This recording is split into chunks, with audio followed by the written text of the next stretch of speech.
In Februarie kyk AfriForum in fokus na die kwessies wat verbruikers, boere en slagoffers raak, van Eskom se tariewe tot back and closure en trae polisie ondersoeke. Ons wys hoe AfriForum opstaan om regverdigheid en samewerking te bevorder. In die hooftrekke: AfriForum dagvaar die president, opgeblaasde kragpryse, Oopot, vrees vertraag ondersoek na polisiebetrokkenheid by moord en back and closure ruk hand uit. AfriForum dagvaar president en kie oor grondwetlikheid van NGV-wet. AfriForum het 'n dagvaardiging teen president Cyril Ramaphosa en minister van Gesondheid Dr. Aaron Motsoaledi beteken om die grondwetlikheid van die omstrede wet op nasionale gesondheidsversekering te betwis. Die stap is tydens 'n media-konferensie by die vervalle Kempton Park Hospitaal aangekondig en is die eerste van sy soort teen die wet. AfriForum voer aan dat die NGV-wet in stryd is met die grondwet en wys op onder meer die verwatering van provinsiale regering se magte, inperking van pasiënte se keuse en die kliniese onafhanklikheid van gesondheidspraktisyns en die ekonomiese onwerkbaarheid van die stelsel. Volgens ons bedreig die wet nie net AfriForum-lede nie, maar ook die publiek en die toewysing van fondse tot 10% van die BBP aan 'n onbehoorlike stelsel sal uiteindelik 'n baie hoër prys betaal. Opgeblaasde kragpryse kan nie Eskom se finansiële risiko teewerk nie, maar in AfriForum. AfriForum waarsku dat Eskom se tarief en regulatoriese aannames die risiko loop om die koste van bestuursfoute op verbruikers af te skuif. Ons het kommentaar by NERSA ingedien na die Hooggeregshof se besluit om sleutelelemente van Eskom se veeljarige tariefbepaling tersyde te stel. Volgens AfriForum moet risiko in 'n gereguleerde monopolie billik toegeken word. Verbruikers kan nie Eskom se beleggingsbesluite of bestuursprestasies beheer nie en moenie daarvoor gestraf word nie. AfriForum kritiseer ook Eskom se hantering van bates, insluitend groot projekte soos Medupi en Kusile, en waarsku dat verbruikers nie moet betaal vir koste en vertragings wat Eskom self veroorsaak het nie. Ons doen 'n beroep op NERSA om 'n konservatiewe, beleidsgedrewe benadering te volg en die realiteite van die energieoorgang en toenemende mededinging in ag te neem. AfriForum beklemtoon dat openbare deelname noodsaaklik is om te voorkom dat Suid-Afrikaners hoër tariewe betaal vir regulatoriese en institusionele mislukkings. Mornay Mostert van AfriForum sê, elektrisiteit is 'n noodsaaklike diens en risiko's geskep deur swak bestuur kan nie eenvoudig op verbruikers gelaai word nie. AfriForum sal die proses noukeurig moniteer en verdere stappe neem om die belange van verbruikers te beskerm. Oopot erken, vreeskelder ondersoek na beweerde korrupte polisiebeamptes in moordsaak. Die onafhanklike polisieondersoekdirektoraat, Oopot, het erken dat vrees en veiligheidsbedreigings die ondersoek na die marteling en moord van Emmanuel Mbise 52 vertraag. Mbese is in April 2022 in Brakpan doodgemartel, glo deur SAPD-lede, Metropolisie en Privaat Sekuriteit. AfriForum se privaat vervolgingseenheid, wat die familie verteenwoordig, sê Oopot het erken ondersoekers vrees vir hulle lewens en het nie die vermoë om gevaarlike misdadigers doeltreffend te hanteer nie. Belangrike getuienis het na vore gekom by die Mdlanga-kommissie, waar 'n sekuriteitsbeampte erken het hy was by die marteling betrokke. Die getuie is later vermoor en geen verdagtes is nog in hegtenis geneem nie. AfriForum waarsku dat Oopot se versuim moontlik verdere marteling moontlik gemaak het en oorweeg klagtes van regsverydeling. Volgens die organisasie is dit onaanvaarbaar dat vreesmisdadigers onaantastbaar laat en slagoffers se families sonder geregtigheid laat. AfriForum eis samewerking met privaat sektor na mate back and closure hand uitruk weens sentralisering. AfriForum waarsku dat die vinnige verspreiding van back and closure nie meer net 'n landboukrisis is nie, maar 'n ernstige bedreiging vir die ekonomie en voedselsekerheid. Volgens ons faal die regering se gesentraliseerde reaksie om tred te hou met die tempo waarteen die siekte versprei, wat groot skade aan boere, werksgeleenthede en die aanvoerketting veroorsaak. AfriForum doen 'n beroep op die regering om dringend met die privaat sektor saam te werk, veral deur privaat veeartse en diergesondheidskundiges onder streng regeringstoesig te betrek om inentings te versnel. AfriForum sê die regering moet standaarde en beheer behou, maar kapasiteit uitbrei. Elke vertraging, waarsku AfriForum, vererger die uitbreking en straf boere vir 'n stelsel wat nie vinnig genoeg reageer nie. Back and closure. Steenhuisen pleeg verraad teen Suid-Afrikaanse boere. John Steenhuisen, minister van Landbou en sy departement het volgens AfriForum verraad teen veeboere en verbruikers gepleeg met hul hantering van die aankoop van enstowwe teen back and closure. en die uitsluiting van Design Biologics. Die minister weet die privaat sektor is doeltreffend, maar kies steeds om die regering te bevoordeel. Deur onderduimse druk toe te pas om Design Biologics uit te sluit, het die Departement van Landbou boere ernstig benadeel, sê Lambert de Klerk, AfriForum se bestuurder vir omgewingsake. Steenhuisen het tydens die DA se Noordwes Kongres geïmpliseer dat Design Biologics sy aansoek om die back-and-closure-enstof in te voer teruggetrek het. Die maatskappy het egter bevestig dat dit onwaar is en dat hul uitsluiting die gevolg was van direkte ingryping deur amptenare van die departement. SONA 2026. Ramaphosa laat boere en verbruikers in die steek met sentrale back-and-closure inentingsplan. AfriForum sê president Cyril Ramaphosa het boere en vleisverbruikers in die steek gelaat deur aan te kondig dat back-and-closure enstowwe sentraal deur die regering verkry sal word. Die uitbreking van back-and-closure is ingevolge die wet op rampbestuur, wet 57 van 2002, as 'n nasionale ramp geklassifiseer. Volgens AfriForum sal die ingryping egter misluk indien dit gesentraliseerd bly. Woordvoerder Jacques Broodryk meen die land het eerder desentralisering en privatisering nodig om die krisis doeltreffend te bestuur. AfriForum waarsku dat voorgesette sentralisering die bestaande back-and-closure krisis kan vererger en doen 'n beroep op 'n ander benadering om verdere skade te voorkom.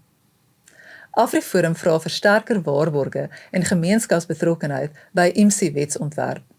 AfriForum waarsku dat die nuwe wetsontwerp op interregeringsmonitering, ondersteuning en ingrypings, IMSI, wat ingryping by sukkelende munisipaliteite en provinsies moet versterk, die risiko loop om vorige mislukkings te herhaal.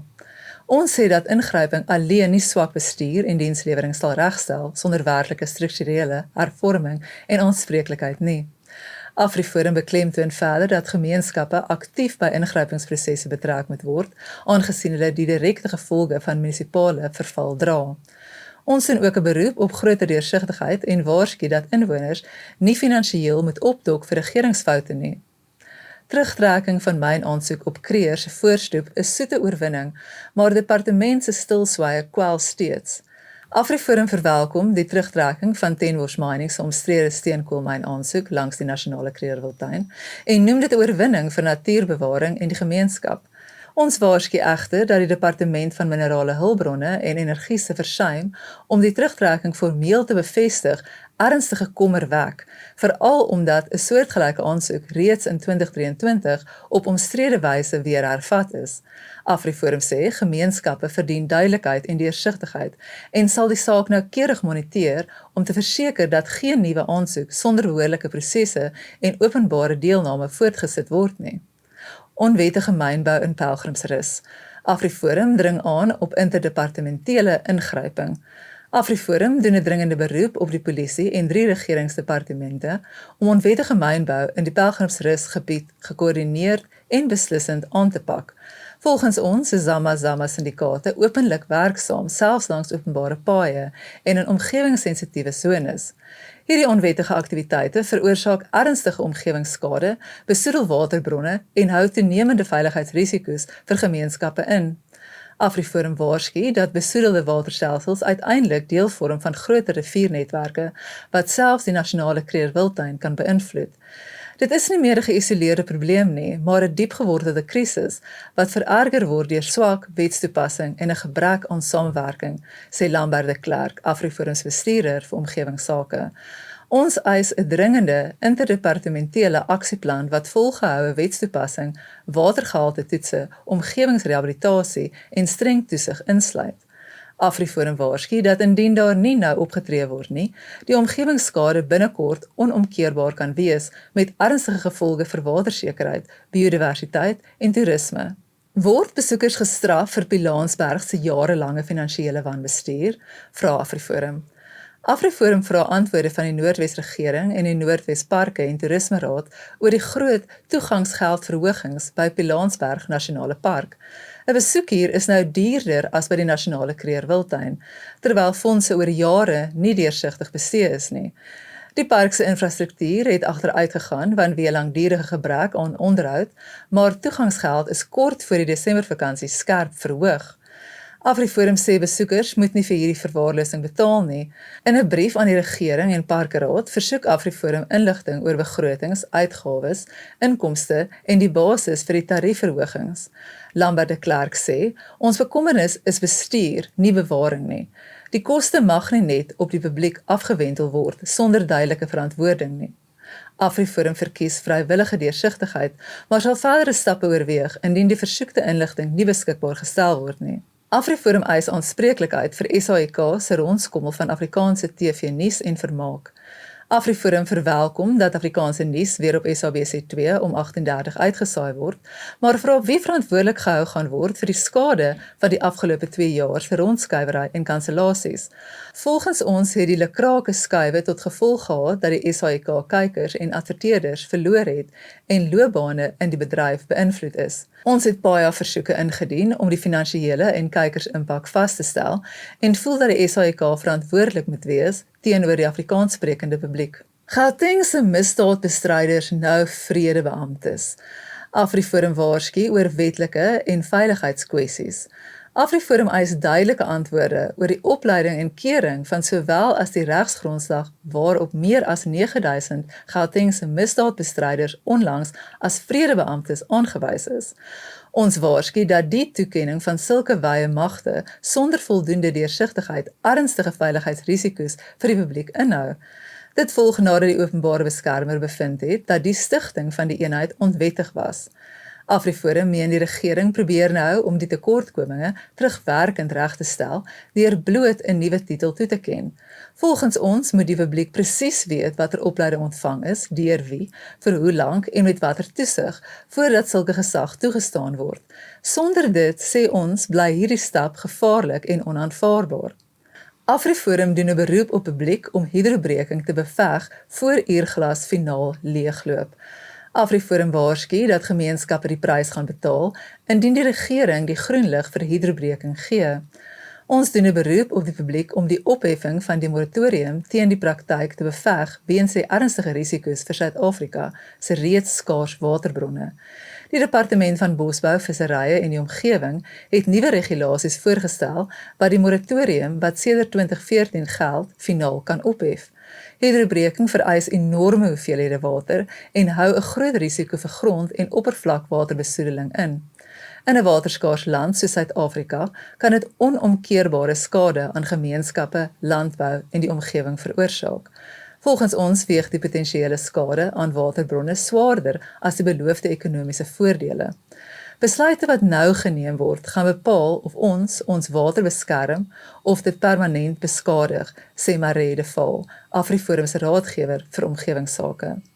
Vletjieblaser onthullings bevestig vuurwapenswetsontwerp is polities gedrewe.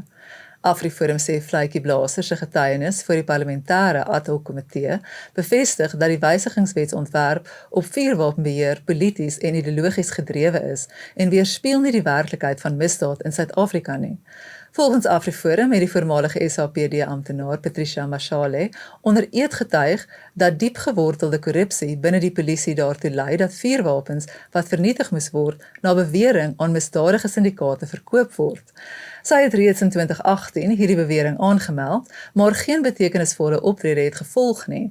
Hierdie onthullings bevestig dat staatsinstellings, nie wetsgehoorsame burgers nie, die hoofbron van onwettige vuurwapens is. Die SAPD het na raming tot 20.000 vuurwapens oor die afgelope dekade verloor, terwyl groot hoeveelhede ammunisie spoorloos verdwyn het. Jy kan nie wettige vuurwapen-eienaars blameer terwyl vletjieblasers onder eed bevestig dat staatsinstellings self misdadigers bewapen nie, sê Jacques Broodryk, AfriForum se hoofwoordvoerder vir gemeenskapsveiligheid. AfriForum waarsku dat die wetswysiging nie op misdaadstatistiek of werklike veiligheidsbehoeftes gegrond is nie, maar op politieke ideologie.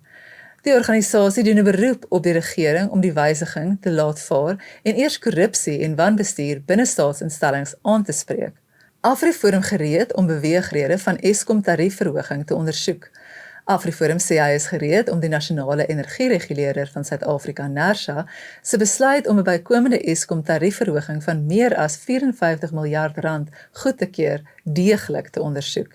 Dit volg nadat NERSA aangekondig het dat verbruikers oor die volgende 2 boekjare hoër tariefverhogings sal moet dra as wat oorspronklik goedgekeur is. AfriForum hou vol dat hierdie besluit nie billik is nie en dat verbruikers weer eens moet betaal vir Eskom se jarelange bestuurs en strukturele mislukkings. Volgens AfriForum is 'n aankondiging alleen nie voldoende nie en word volledige redes en bewyse vir die besluit nou dringend vereis. Ons sê NERSA sal moet wys dat die besluit deeglik oorweeg is en regmatig toegepas is. Sodra die volledige besonderhede beskikbaar is, sal AfriForum dit bestudeer en saam met sy regspan bepaal watter verdere stappe nodig is om verbruikers se regte te beskerm. Ons beklemtoon dat elektrisiteitstariewe almal raak en sê ons sal voortgaan om as waghond op te tree teen onregverdige besluite wat verbruikers verder onder druk plaas. Ons sluit af met goeie nuus vir sonkragverbruikers. Volgehoue druk laat Eskom sy dientjie oor sonkragregistrasie verander. Eskom het bevestig dat hy nie meer boetes gaan oplê teen kragverbruikers wat hul sonkrag en ander alternatiewe kragstelsels registreer nie. Dit volg na volgehoue druk deur AfriForum wat vroeër die jaar Eskom se sogenaamde verpligte registrasievereistes as wetlik onafdwingbaar bevraagteken het. Aanvanklik het Eskom volgehou dat alle stelsels deur 'n professionele ingenieur afgeteken moet word en het met boetes gedreig. Na wye kritiek het Eskom reeds toegegee dat 'n geakkrediteerde elektriesien voldoende is en nou is die boetedreigement ook laat vaar. Volgens AfriForum se Deidre Steffens het Eskom nooit die nodige wetlike grondslag gehad om hierdie vereistes af te dwing nie. Sy sê Eskom se jongste ommeswaai bevestig dit. AfriForum sê hy sal aanhou druk uitoefen om te verseker dat enige toekomstige registrasievereistes wettig, billik en prakties is. Dit is dan al van ons kant af. Raak deel van die oplossing en sluit aan by AfriForum.